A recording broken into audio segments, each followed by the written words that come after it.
We also have phenomena, people who were called men women or women men. These were people who were exhibited or exhibited themselves because, they're not slaves. It was a job, actually, being circus freak. You signed a contract and you got paid a salary. So you actually have to do it, right?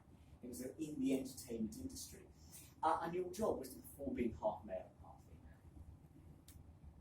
And sometimes that was done dividing it this way, and sometimes it was done dividing it that way.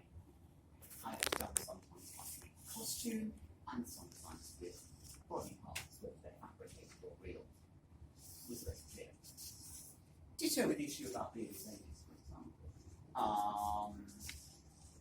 Some women can be hirsute, some of them might have eggs with pigtail on hair, for example.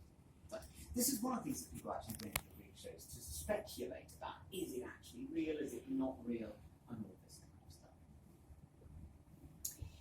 Now, oh yes, and another thing that people used to speculate about, I think you've got 10 minutes to go, is that right? It's up to you. Oh, okay, don't go on too long. Anyway, 10, 15 minutes, can we survive?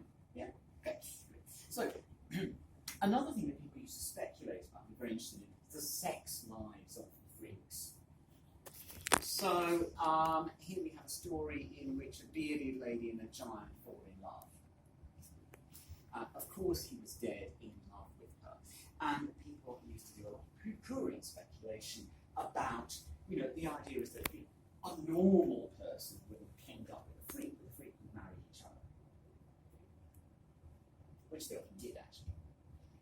And there'd be stories in the newspapers about a bearded lady and a giant marrying and all this kind of stuff. Wondering what the baby's going to look like. All rather icky and unpleasant, but it's all kind of sort of going on. So, viewing the freak show is also a sexualized kind of thing. People going for a kind of sexual, titillating thrill.